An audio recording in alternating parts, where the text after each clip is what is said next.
E aí, meus amigos, tudo bem? Como é que vocês estão? Vocês já sentaram aí no seu sofá, sei lá, fez uma pipoquinha? Como é que vocês estão aí? Eu estou muito feliz. Tô queimando aqui com os meus amigos. E eu queria compartilhar uma palavra que eu tenho meditado bastante. Quero falar um pouco sobre família com vocês, mas acima de tudo eu acho que é mais sobre uma igreja apostólica e profética. É um pouco do que eu entendo que a nossa igreja está passando também. Se você é da nossa igreja Once, é visível que nós estamos numa transição, né? Como igreja mesmo, e essa transição não é um jargão apenas, mas faz um tempo já que nós estamos caminhando para um lugar mais maduro, por uma coisa mais concreta. Então, eu não sei se sou só eu que percebo isso, você também percebe isso. Então, eu quero conversar com vocês um pouquinho disso tudo. E para isso, eu queria que você abrisse em Efésios 2. A gente vai compartilhar a palavra. Tomara que Jesus fale com você, use a minha vida também. Vamos lá. Vamos orar antes. Espírito de sabedoria e de revelação, enche os nossos corações. Senhor, essa atmosfera que está aqui nesse lugar, que isso seja real na casa dos meus amigos, que isso seja real enquanto eles assistem essa mensagem, esse culto. Que essas palavras, elas não sejam apenas palavras comunicadas, mas poder do alto. Em nome de Jesus eu oro isso. Amém, amém e amém. Então Efésios 2, versículo 1 diz assim: Ele vos deu vida, estando vós mortos nos vossos delitos e pecados, nos quais andastes outrora, segundo o curso deste mundo, segundo o príncipe da potestade do ar, do espírito que agora atua nos filhos da desobediência, entre os quais também todos nós andamos outrora, segundo as inclinações da nossa carne, fazendo a vontade da carne e dos pensamentos, e éramos por natureza filhos da ira, como também os demais. Vamos parar aqui. Então, meus amigos, o que o apóstolo Paulo está escrevendo aos Efésios? Ele está dizendo o seguinte: nós fomos vivificados porque nós estávamos mortos em nossos pecados e ofensas, pecados e delitos. Então a primeira coisa que a gente precisa entender aqui é que eu estava morto, ok? E agora eu fui trazido à vida. Aí ele diz no versículo 2: nos quais antes outrora, segundo o curso deste mundo, segundo o príncipe da potestade do ar, do espírito, nos filhos da desobediência, entre os quais também nós outrora, segundo as inclinações da nossa carne, andávamos de acordo com a nossa carne. Então, peraí. O apóstolo Paulo, em outras palavras, está nos dizendo que nós não apenas estávamos mortos, mas que nós andávamos como mortos. Que nós nos comportávamos como mortos. Agora, ele está dizendo: vocês estavam mortos, nós estávamos mortos, e nós andávamos de acordo com as inclinações da nossa carne. E quem que governava as inclinações da nossa carne? Os principados do ar. Então hoje eu estou meio batalha profética, batalha espiritual, sei lá, nem sei falar, não sou mesmo, não adianta, né? Mas amém. Eu quero falar disso aqui um pouco porque eu tenho realmente meditado sobre isso.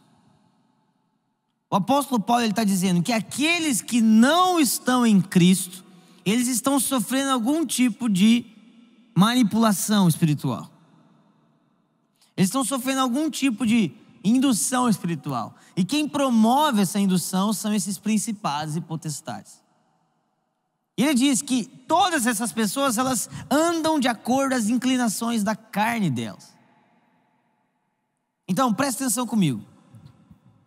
nós estávamos mortos e andávamos como mortos. Agora nós estamos vivos e o que se espera de nós é que nós andemos como vivos.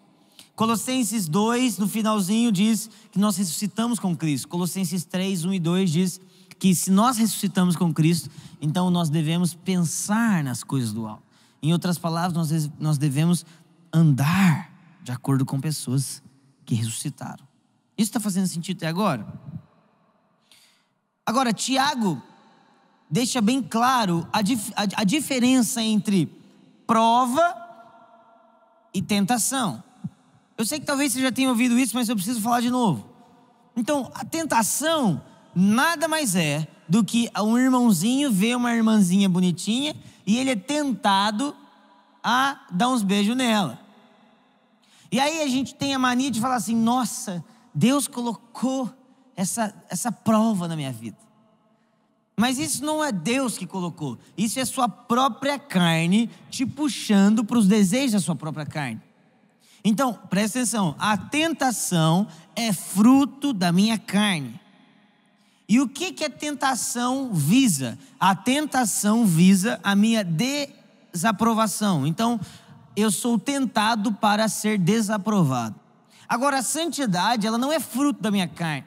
A prova, ela não é fruto da minha carne. A prova, ela é fruto da santidade de Deus, da glória de Deus. Então, o que é prova? A prova é quando Deus dá Isaac e depois ele pede Isaac. Agora, o motivo da prova não é para me desabilitar ou para me desaprovar, mas Deus coloca uma prova em minha vida para que essa prova me aperfeiçoe pelo fogo e eu seja aprovado. Então, embora elas tenham talvez efeitos colaterais parecidos, são coisas diferentes. A tentação e a prova. E o apóstolo Paulo está deixando bem claro que aqueles que vivem pela carne, ou seja, aqueles que se oferecem às tentações, eles na verdade são escravos. Porque ele também diz que nós fomos livres do império das trevas para o reino do Filho do seu amor. Então, meu irmão, aquele que anda segundo a carne, ele pode se sentir livre, mas ele não é livre de si mesmo. Ele não é livre das suas próprias tentações. Ele não é livre dos seus próprios desejos. Ele não consegue falar não para ele mesmo. Isso faz sentido? Agora, acima de tudo, esses que estão segundo as obras da carne, eles estão sendo guiados por um tipo de governo que não é o governo de Cristo. O apóstolo João, em 1 João, diz que o Espírito do Anticristo ele já opera. O apóstolo João também diz que o mundo jaz do maligno.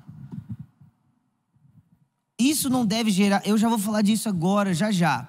Mas isso não deve gerar na gente algum tipo de então o mundo já era, deixa isso para lá, acabou. Mas isso também não tem que gerar na gente, isso precisa também gerar na gente um sentimento de: eu não sou o salvador da pátria, eu não vou resolver tudo. Se o próprio Senhor profetizou e disse que as coisas iriam piorar, não sou eu que vou fazer elas melhorarem completamente. Isso faz sentido? Então muitas vezes nós queremos ser tão vitoriosos que nós queremos vencer as coisas, queremos vencer batalhas que não são nossas, mas são de Cristo. Ele deseja vencer essa batalha. A Bíblia diz em Isaías que ele sozinho deseja esmagar a cabeça dos reis perversos. Salmos 2 diz que Deus ri-se no seu trono quando as nações se viram contra ele. Então tem uma guerra que é de Deus, meus irmãos. E a gente quer ser tão vitorioso que a gente quer brigar uma guerra que não é nossa. Então presta atenção, você está comigo? É básico isso. Aqueles que não estão em Deus estão no diabo. Você não precisa crer no diabo, ele existe. Você não precisa crer em Deus, ele existe. Aqueles que não estão em Deus se tornam o que o apóstolo Paulo falou: os filhos da desobediência. Está fazendo sentido isso? Então os filhos da desobediência, eles caminham segundo um governo que não é o governo de Deus. Eles caminham segundo leis que não são as leis de Deus. Eles caminham segundo preceitos que não são os preceitos de Deus. eles estão andando de maneira contrária ao Senhor. E é por isso que o apóstolo Paulo diz em Romanos 5 que nós éramos inimigos de Deus. Porque quando nós estamos em pecado, nós estamos agindo de uma maneira diferente ao reino de Deus. Então nós não apenas nos tornamos sujos, mas nós levantamos uma bandeira de guerra política contra o governo de Deus. Nós estamos dizendo: Deus, eu não desejo caminhar como o Senhor deseja. Eu desejo caminhar como eu desejo. Vamos lá. E Deus é um Deus zeloso de sua criação. Isso está fazendo sentido até agora? Aí então, versículo 4. Mas Deus, sendo rico em misericórdia, por causa do grande amor com que nos amou, estando nós mortos em nossos delitos, nos deu vida juntamente com Cristo. Pela graça sois salvos. Versículo 6, e juntamente com Ele nos ressuscitou e nos fez assentar em lugares celestiais com Cristo Jesus. Ponto aqui, vamos parar. Então o apóstolo Paulo está dizendo o seguinte: um dia vocês andavam de acordo com os principados e potestades, vocês andavam de acordo com a sua própria carne, mas Deus, rico em misericórdia, resgatou vocês pela graça, ressuscitou vocês com Cristo. E o que Cristo fez? O que Deus Pai fez? Ele me colocou assentado com Cristo em regiões celestiais. Pela fé, nós no Espírito estamos assentados com Cristo nesses lugares. Agora, preste atenção. O que são esses lugares celestiais? As Escrituras também dizem aqui em Efésios que os principados e potestades estão em lugares celestiais. Então nós estamos assentados. Você precisa entender, existe esse céu que nós vemos, existe o segundo céu, existe o terceiro céu. Está meio místico, né? Nesse terceiro céu é onde o Pai está, onde Deus habita. No segundo céu é onde nós em espírito estamos com Cristo. Um pouco abaixo de nós estão os principados e potestades. E então vem esse céu que você vê quando você vê um aviãozinho passando. Mas o apóstolo Paulo está dizendo o seguinte: a terra está sob um domínio de um pensamento demoníaco. Mas Cristo nos salvou. Vamos lá, alguém fica comigo. Mas Cristo nos salvou. E Ele nos fez assentar nesse mesmo lugar, um pouco acima. Mas espera aí, aqui gera uma confusão em mim. Então é para eu destronar esses principados e potestades. É para eu acabar com eles. Não, mas o resto das Escrituras dizem que tudo vai piorar. O resto das Escrituras dizem que o mundo jaz no maligno. Então o apóstolo Paulo nos responde no versículo 7: para nos mostrar nos séculos vindouros a suprema riqueza da sua graça em bondade para conosco em Cristo Jesus. Então presta atenção aqui. Gente, eu estou desenvolvendo, tá? Você precisa ficar comigo. Nós estávamos mortos em nossos delitos. E quando nós estávamos mortos em nossos delitos, nós éramos de um reino satânico. Nós éramos influenciados por esses principados e potestades. Nós andávamos contrário a Deus, mas agora nós somos trazidos para esse lugar em Cristo. E agora nós caminhamos nesse lugar em Cristo. Mas as Escrituras deixam bem clara que Deus fez isso para manifestar no futuro a sua gloriosa graça, a sua grande obra. Então preste atenção, Deus nos colocou neste lugar porque haverá um dia em que Ele manifestará com plenitude a sua grande obra. Você está comigo? Então quando nós olhamos para Romanos 12, vamos deixar isso aqui um pouco mais prático. Quando nós olhamos para Romanos 12, 1, 2 e 3, nós vemos o apóstolo Paulo dizendo: meus irmãos, não se amoldem ao padrão secular, mas sejam renovados pela transformação da sua mente. Sejam transformados pela renovação da sua mente. O que o apóstolo Paulo está dizendo em outras palavras? Ele está dizendo assim: meus irmãos, parem de andar segundo o governo dos principados e potestades. parem de ceder ao governo dos principados e potestades e comecem a andar de acordo com o governo de Cristo. Deixa eu te falar uma coisa: se eu fosse o Satanás, eu faria a igreja se preocupar em expulsar a pombagira e nunca se preocupar em parar de andar de acordo com o governo dos principados e potestades. Nós estamos fazendo igreja há tanto tempo que nós não temos percebido a quantidade de coisa mundana que está dentro da igreja.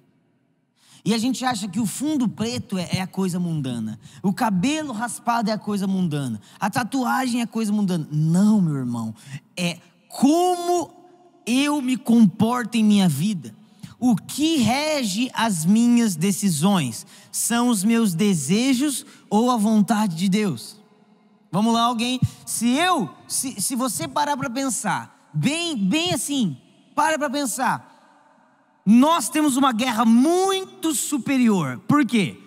O apóstolo Paulo está deixando bem claro que Deus colocou a igreja em um lugar, junto com Cristo nesses lugares celestiais, porque Ele deseja em algum momento manifestar essa glória. Então em algum momento Jesus deseja destronar esses principados e potestades. E sabe o que esses principados e potestades estão fazendo agora mesmo? Eles estão furiosos. Mas meus irmãos, será que nós não estamos limitando a ação espiritual? Como eu expulso um demônio, eu curo um enfermo, então aqui é batalha espiritual. Eu vou orar? Não, meu irmão. Eu acredito que nesses dias existe uma grande guerra acontecendo. Se chama mentalidade. O Senhor deseja tirar a mentalidade secular da sua igreja, a mentalidade terrena da sua igreja. Isso está fazendo sentido para você? Agora, antes que eu continue, quando nós olhamos para isso, nós não podemos ser insensíveis ao agora. Porque o apóstolo Paulo deixou claro que vai chegar um dia em que isso será manifesto em plenitude. Mas isso não me faz ser insensível ao agora, de maneira nenhuma. O Senhor Jesus disse: ide por todo mundo, pregai o evangelho a toda criatura, fazei discípulos de todas as nações, expulsai demônios, tal. O Senhor Jesus é aquele que se preocupa com tudo, mas se preocupa com um. Isso é o coração de Jesus. Então, para todo clamor futuro, existe uma ação prática no presente. O meu futuro, a visão que eu tenho do futuro dita como eu ando agora. Isso está fazendo sentido? Agora, meus amigos, uma coisa que eu tenho orado muito é sobre nós sermos uma igreja de eternidade. Nós sermos uma igreja de fundamentos apostólicos e proféticos. E ser uma igreja de fundamentos apostólicos e proféticos significa incomodar o padrão secular. Significa irmos contra ao padrão secular. Todos fazem isso, mas nós não. Todos são assim, mas nós não. Mas nós não. Isso precisa entrar em nossos corações. Isso precisa fazer sentido para nós.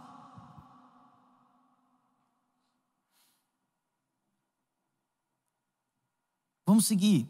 Efésios 2, versículo 19.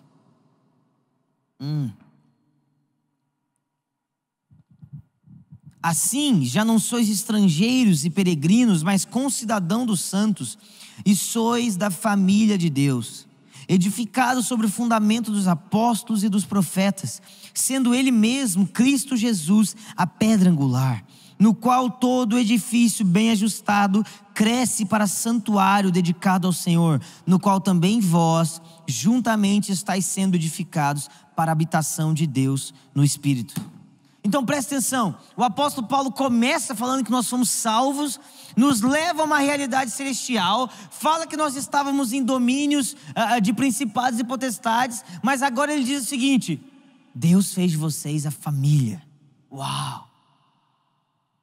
Em outras palavras, o apóstolo Paulo está dizendo o seguinte: a maneira como Deus combate todo o pensamento secular se chama família de Deus. Família de Deus. Eu quero gerar em você um sentimento hoje, meu amigo, do que é sermos uma igreja, do que é sermos cristãos, do que é sermos verdadeiramente discípulos de Jesus. Sabe, quando nós olhamos, se você para pensar nos seus amigos ou até em você, hoje em dia de 10 pessoas ao nosso redor, talvez 8 tenham pais separados. Talvez 3 nem conheçam os pais. Talvez até você que está me ouvindo agora já separou e tem um filho de outro relacionamento. Isso deveria doer em nós. Nós não percebemos, mas aos poucos as coisas que deveriam nos assustar começam a fazer parte do nosso cotidiano. Aos poucos as coisas que deveriam nos separar do modelo secular começam a se tornar o nosso modelo. Aos poucos falar de adoção na igreja é uma coisa que não dá engajamento. Aos poucos falar do perdido é uma coisa que não dá engajamento. Aos poucos o que dá engajamento é eu falar como ser uma esposa mais bonita. Aos poucos o que dá engajamento é como eu falar como fazer as mídias da sua igreja crescer. Aos poucos o que faz acontecer é qual o melhor método de lançamento para a sua música. Não que todas essas coisas necessariamente sejam pecado, mas todas essas coisas não são o propósito eterno de Deus.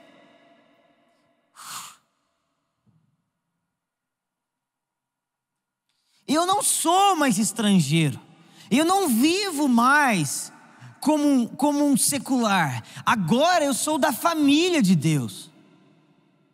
E eu estou alicerçado sobre fundamentos apostólicos e proféticos. E o que nós somos? Ele está dizendo, nós somos uma casa espiritual, a casa de Deus.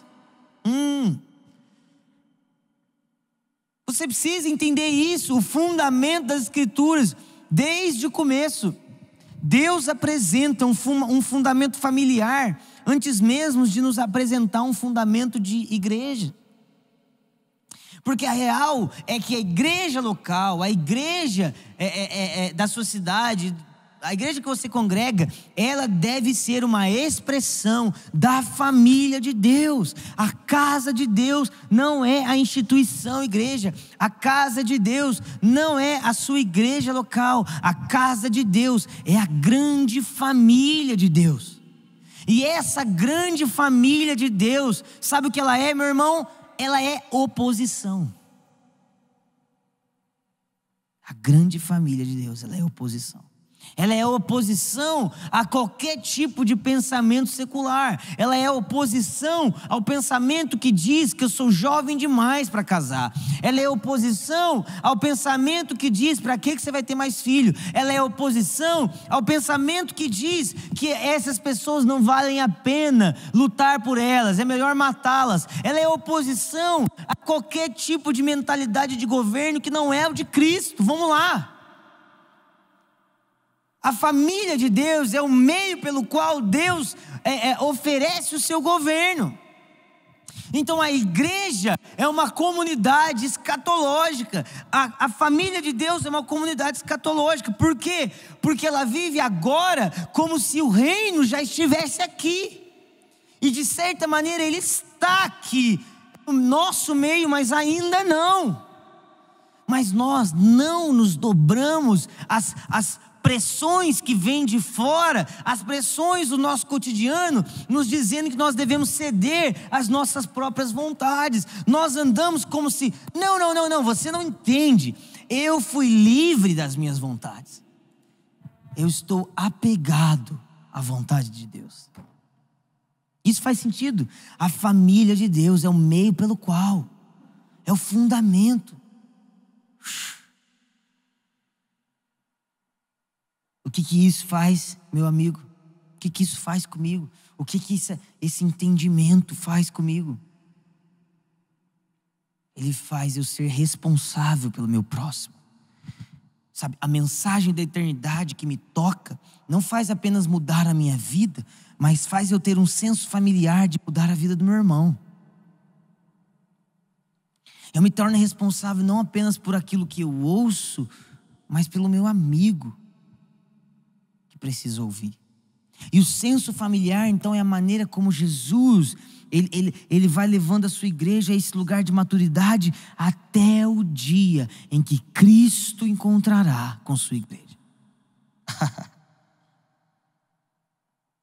Isso faz sentido? Vocês ficaram tão quietinhos aqui de repente.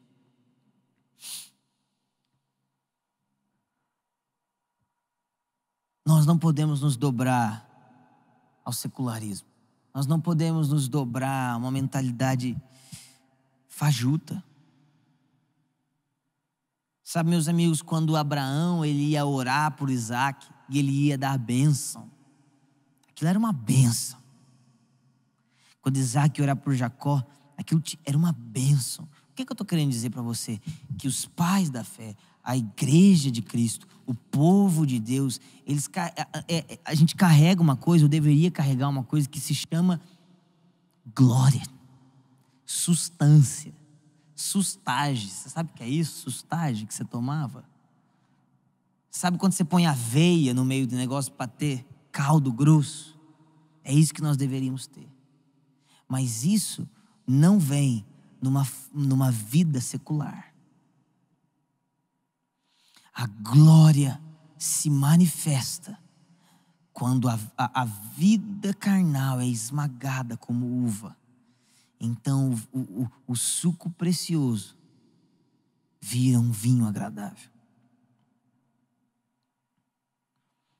Nós precisamos entender, meu amigo, que a mensagem mais pastoral nesses dias é sermos o mais apostólico e profético possível.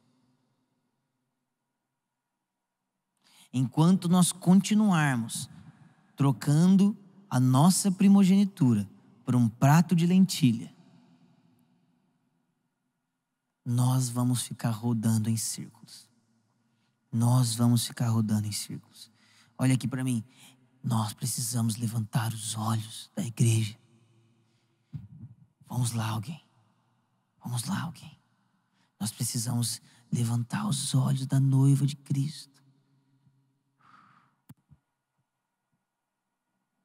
Embora as mãos da igreja toquem os mais aflitos, vá em lugares escuros, sabe? Embora a gente toque tudo, mas o nosso coração e os nossos olhos estão no alto.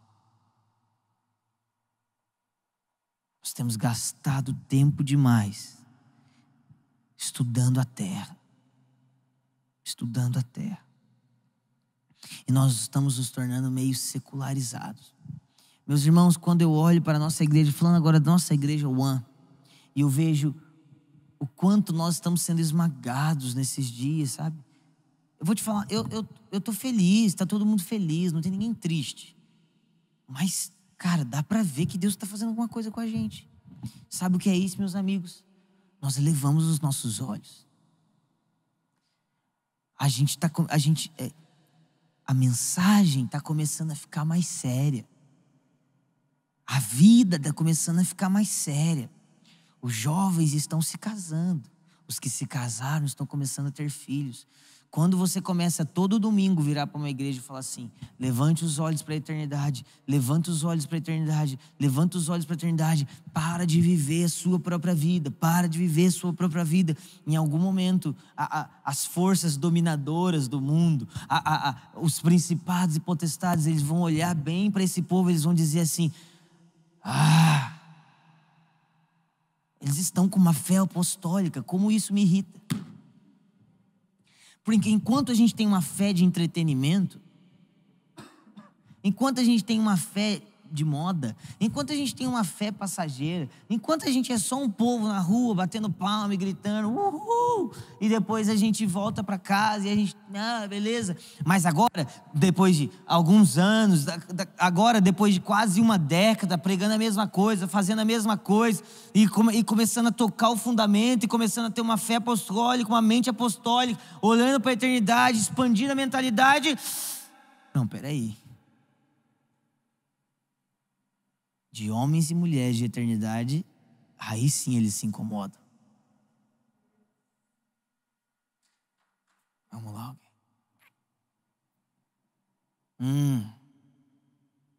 É engraçado que o livro que mais fala sobre igreja nas escrituras, que é Efésios, termina falando de guerra. E a gente sempre olha para isso como se eu fosse no meu quarto de oração, disputar com o diabo, o direito do meu quarto, porque senão o diabo vai aparecer para mim de noite. Sabe, eu não tô dizendo que isso não pode acontecer. Eu mesmo já tive experiências com batalha e tudo mais, mas eu estou dizendo que isso é a batalhinha. Isso é a guerrinha. Tudo o que eu faria se eu fosse um principado potestade era encher a igreja de demônio na terça-feira da libertação. Para ela achar que o bairro dela está livre. Enquanto a igreja está presa no entretenimento. A igreja está presa no círculo vicioso de culto. E agora, José, que a luz apagou e a igreja está vazia e a gente está diante de uma câmera. E agora, José, o que a gente vai fazer? O que a igreja que se viciou em entretenimento vai fazer agora? Ah, meu irmão. Você está entendendo o que eu estou falando aqui hoje?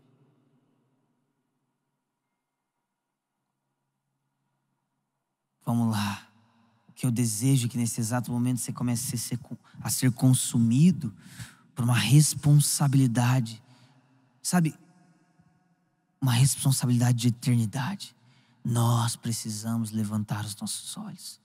Nós precisamos viver uma vida mais consagrada, mais santa, mais justa. As minhas finanças precisam ser de acordo com o reino. Meu casamento, as minhas amizades. Eu estou gostando de alguém na igreja. Isso precisa ser de acordo com o reino. Eu tô noivo. Preciso ser de acordo com o reino.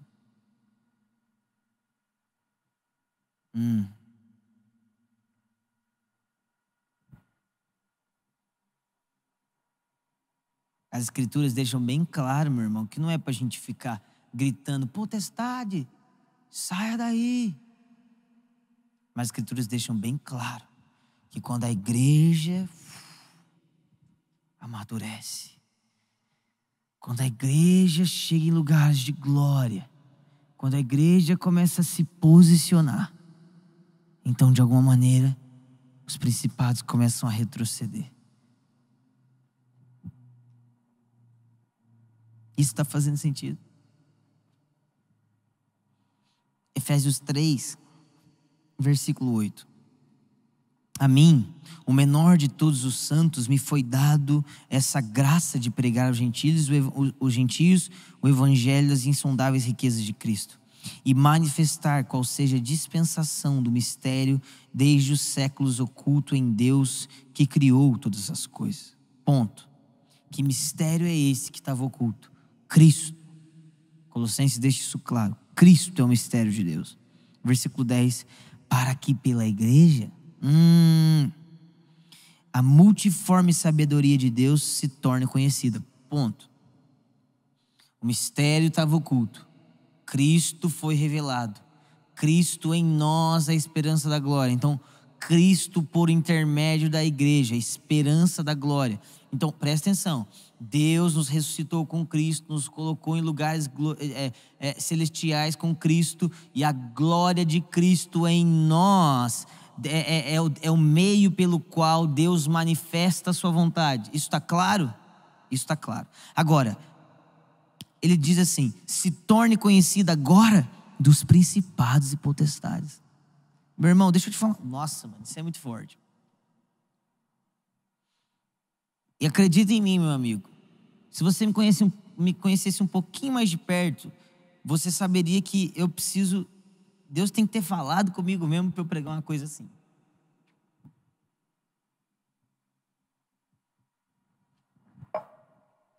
Mas é porque eu estou extremamente convencido que nós estamos tendo uma mentalidade muito rasa do que é ser secular, do que é ser cristão e do que é batalhar.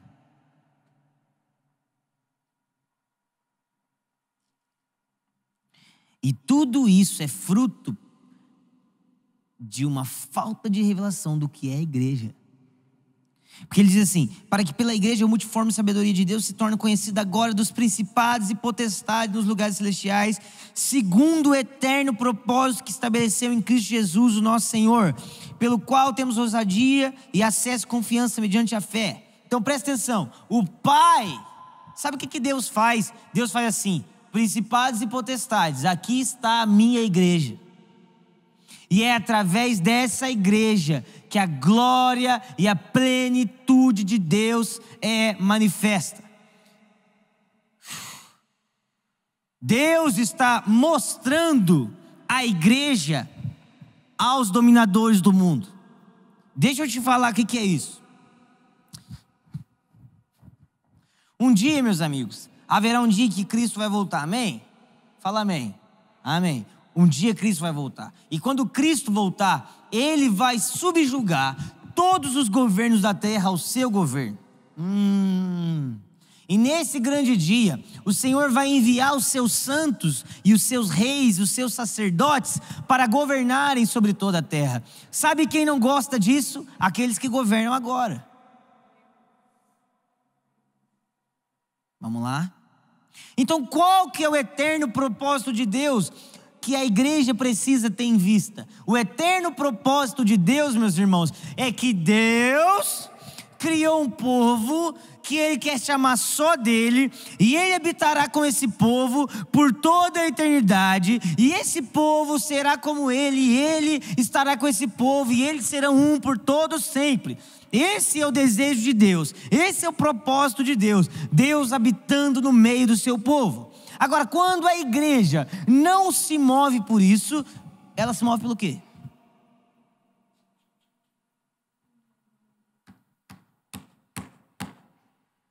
E se ela, presta atenção, e se ela não se move por isso, ela se move por ela mesma. Ela tem seus próprios objetivos. Ela está fadada. A pergunta é: por que nós fazemos as mesmas conferências todo ano? Os mesmos retiros a todo ano? As mesmas coisas todo ano? Por que nós vamos no culto todo domingo? Nós em algum momento precisamos nos perguntar isso. Porque se isso tudo não tem um fim, nós estamos fazendo por nós mesmos. E deixa eu te falar uma coisa: isso não é oposição. Isso não é oposição. A igreja, vamos lá alguém. A igreja de Jesus, a família de Deus, é como um objeto que quando os principados e potestades, presta atenção, Salmos 2 diz que as nações elas tramam contra Deus. Meus irmãos, já está acontecendo de uma certa maneira. Muitas nações, muitos governadores, governantes das nações, eles têm arquitetado modelos de governo que tramam com uma independência do homem a Deus. Nós não queremos Deus. Nós não desejamos nada disso. O que é família? Depende o que é família. E o que é fé? Depende o que é fé. Num tempo de relativismo, meu irmão, você precisa se lembrar que o seu Deus é único. Só existe um que venceu a morte. Só existe um que ressuscitou. Só existe um assentado no trono. Só existe um que pode abrir os selos. Ele não é relativo. Você está entendendo o que eu estou falando? Vamos lá, nós precisamos restaurar o fundamento apostólico e profético. Nós precisamos restaurar os nossos olhos para a eternidade. Aí sabe o que vai começar a acontecer conosco? Nós vamos nos tornar o objeto a qual, quando as nações, quando os principados e potestades, porque é isso que Deus fez. Você precisa ler Efésios 3, versículo 8 até 13 de novo. Quando os principados e potestades começam a dizer, toda a terra é nossa. Então Deus diz, nem todos. Nem todos. O amor de muitos se esfriará. Não todos. Não, toda a terra se prostrou a outros deuses. Não, nem todos. Vamos lá alguém. A igreja é o vislumbre de Deus no mundo.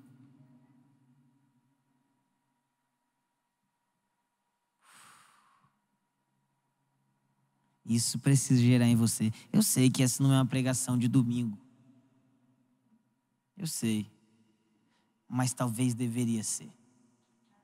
Talvez deveria ser esse tipo de mensagem que a gente deveria pregar. Nós precisamos libertar as pessoas do desejo de ter a própria vida. Nós precisamos libertar as pessoas desse anseio de seguir a própria carne, dessa fome de viver o próprio eu. Existe uma guerra muito maior do que expulsar uma pombagira, meu amigo. A isso já te foi dada autoridade. Expulsar demônios. Agora existe uma obra que é nossa. E essa obra é com os olhos de eternidade, com o coração e mente fixados no Senhor. Nós começamos a nos tornar o povo que Ele deseja. Quando todos dizem, vamos lá, traz sua esposa, você vai dizer, eu não me casei só com a minha esposa. Eu me casei com Deus. Eu fiz uma aliança com Deus diante dos meus irmãos. Vamos lá, alguém. Vamos lá, alguém.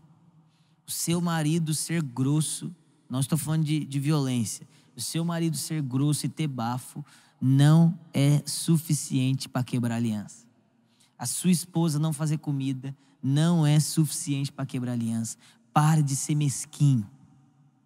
A sua igreja não ter um ar-condicionado que você quer não é o suficiente. A sua igreja não ter o louvor que você quer não é suficiente.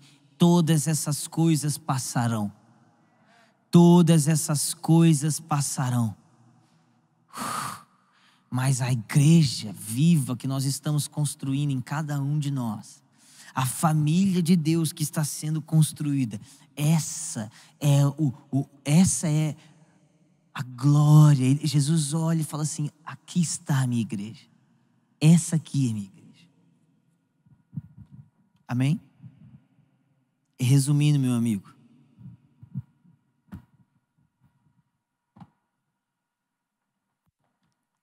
aplicando isso para a sua vida, a maior guerra da sua vida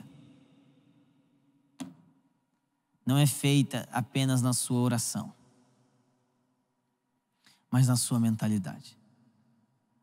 Na sua mentalidade. Nós queremos nos tornar uma igreja eterna. Nós queremos nos tornar uma igreja com olhos de eternidade. Amém? Amém? Feche seus olhos comigo onde você está, eu quero terminar.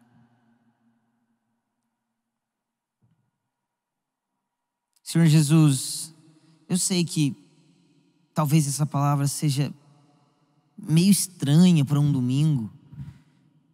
Eu sei que às vezes a gente não está muito habituado a isso, Senhor, mas que tudo que eu tenha falado que é raso, que não chegou bem aos corações, transforma isso, Senhor, através da sua graça em uma boa palavra.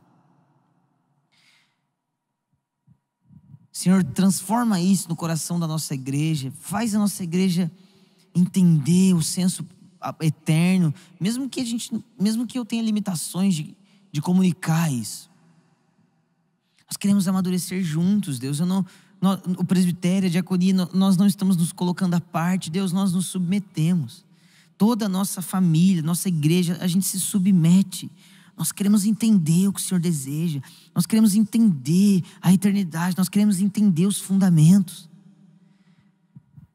Senhor, nesse domingo, nesse dia, gera nos meus irmãos, gera na nossa igreja, gera em mim um senso de eternidade, um senso de propósito eterno. Nós não queremos viver a nossa própria vida. Nós não queremos viver um carpe diem demoníaco. Nós queremos viver uma submissão que nos dá verdadeira liberdade. Em teu precioso nome, Jesus. Amém e amém.